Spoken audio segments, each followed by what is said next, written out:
Charlene O'Banion, a prison officer being accused of sleeping with an inmate. You felt me, I was like soaking through my clothes. After hearing rumors from other officers that had seen her and Jason Parker together, an investigation was opened up.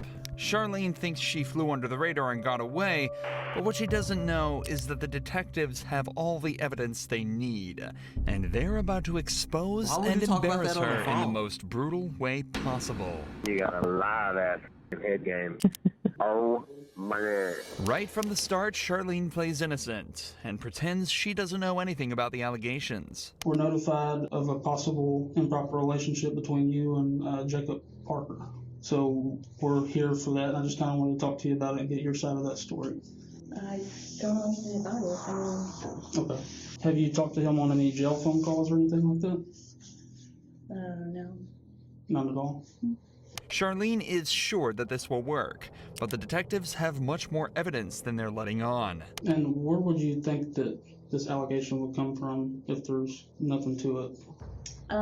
Well, I had a feeling this was coming. So there was an inmate named Coker, Justin Coker. Okay. He got out of here for, I don't know what period of time. And he tried to contact me on Facebook. He sent me a message and I blocked him on Facebook. Right. And I guess one time Parker was going back to Bequat to use the bathroom and he was talking like at the window with me. Mm-hmm. And I guess Coker like didn't like that, which I had no contact with him or anything. And Parker had told me that he had gone up to him and was like, don't talk to her or something crazy like that. So I'm just not trying to be rude here. I'm just, Yeah. Why would you expect this conversation to come up from that? Like now, if that happened a few months ago. Charlene claims that the only time she's had contact with Jason was a single time outside the jail bathroom, and it was a jealous inmate that started the rumor. But the detective is about to share some evidence that instantly proves that Charlene is hiding something.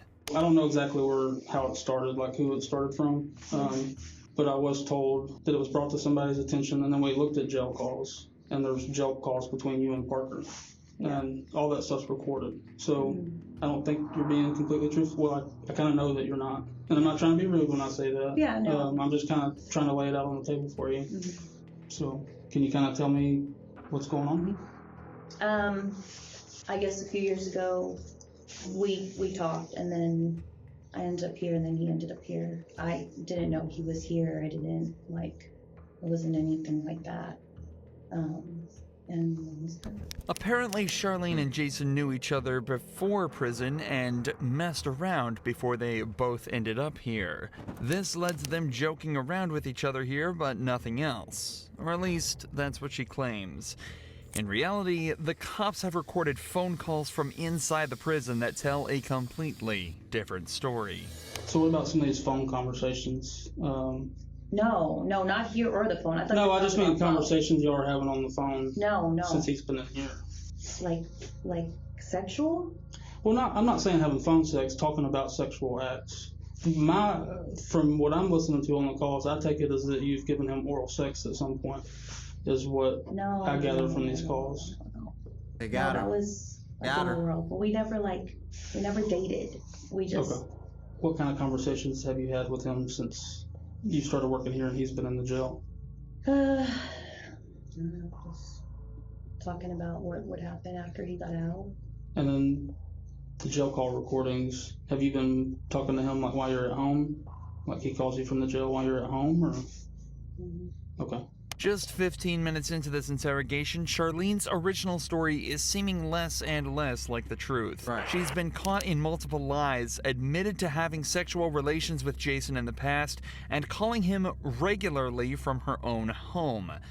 This is highly irregular behavior for a prison officer, and it doesn't take a genius to realize something deeper may be going on. But the detective has some more questions pertaining to some more physical evidence. I haven't listened to this, but apparently there may be some talk in the calls about like photographs. Have you given him any photographs? Mm-mm. I gave him a photograph of his mom, which he had asked for, and of his dog, Jax. Okay. Yeah. Have you given him any photographs of you? Mm-mm. No, because. So one of the things we're going to be doing is like looking at cameras and stuff too. Has there been any times where y'all were alone? Mm-mm. Or you go out of camera view or anything like that? Anything that's going to look suspicious that way? I don't think so. It's important to remember that Charlene has worked at this prison for a while now, and as such will know all the ins and outs of everything such as security camera blind spots and patrol officer schedules. You'd think that with all this knowledge, it'd be easy to hide a relationship with an inmate, but it seems that she forgot about a few vital pieces of information. Not least the facts that all phone calls placed from the prison are recorded. But thanks to the detectives, she's about to be reminded of this fact in a devastating way. Hey, baby. Got that. Baby, guess what? What, babe? I just won the blackjack game. Yay. I just won $30. I got a lot of stuff to clean and get rid of before you come home. I'm just kidding. Yeah. I'm just fucking with you. I was trying to make you think I have all these secret things. Yeah, I bet you do. What? What? What? What do you mean? I don't know. You probably got this weird sex swing hanging from the ceiling. Kenneth probably thinks it's a swing set. Oh, if I had that sex swing, you better believe I'd leave that sucker up for you. Would you really? Hell yeah. That's so embarrassing. This has to be like top 5 most embarrassing things to ever go through. Like, they recorded you pretty much on camera saying all this shit. Keep this one for the memory. He's how these treat you when you're not on top. 2 seconds later. Driving the Benzo. See the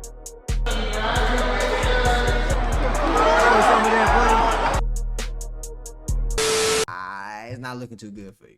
You'll let me put you in it? Yeah. With a gag bar and everything? He said a gag bar. They get freaky. Yeah, babe. Listening to your own voice can be bad enough for some people, but listening to your own sexual phone calls in silence with 2 detectives in the room as you realize you've just been caught red-handed has got to be worse than any prison sentence there is. However, with the language they've used so far, there's no evidence that the pair have actually engaged in any sexual acts. But that changes quickly as Jason begins to directly incriminate Charlene on the call. I just want you to look at me sometimes and be like, damn, my woman's fine. Fine as wine. Mm-hmm. And you got a live ass fucking head game. Oh my god. It wasn't my best moments. I was just trying to get it done. Meh, meh. Are you in bed? Don't even get me thinking about that because it makes me so horny.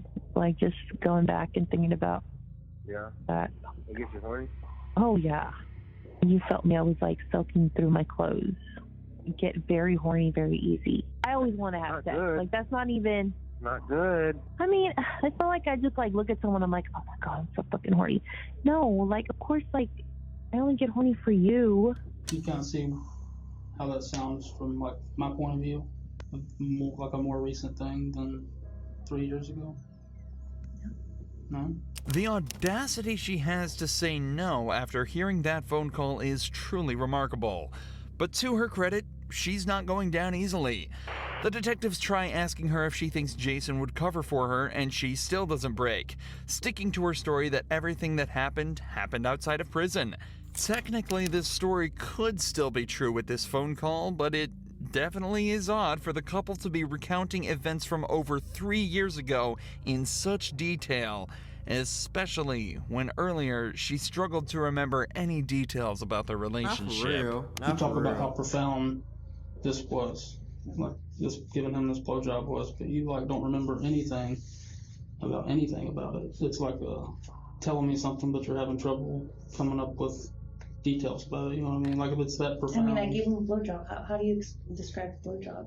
I mean, is that Well, what I'm you not want want me to to know do? like about the blowjob. I'm just Yeah. so if this is a He just said factual thing that happened 3 years ago, I feel like you would kind of remember some stuff about it. Like I Yeah, feel I like, mean, like we said in the car, you know. like when I asked you who was there, him of course, like when y'all met or whatever, and then when I asked like who else, you said it was like a bunch of friends, Yeah. but like you can remember one I mean, I chick's was with name my after friend you think Chris. about it for 30 seconds. So Yeah, I mean, that's I was- not making sense to me. You seem to have blanks in your memory when we get to certain details, but you remember being groped in the blowjob from 3 years ago. I find that hard to believe. Okay? This is your one chance to be honest with us. Yeah. Once we get up and walk out and we're done, we're done. Have y'all had any inappropriate contact, whether it's groping, blowjobs, vaginal, anal sex, anything, hand jobs? Yes, I am being vulgar to get a point across. Yeah, no, it's not. None of that. Just as the detectives say, things really aren't adding up. Yet she's still sticking to her story. Or at least she was, before a switch flipped and she said this.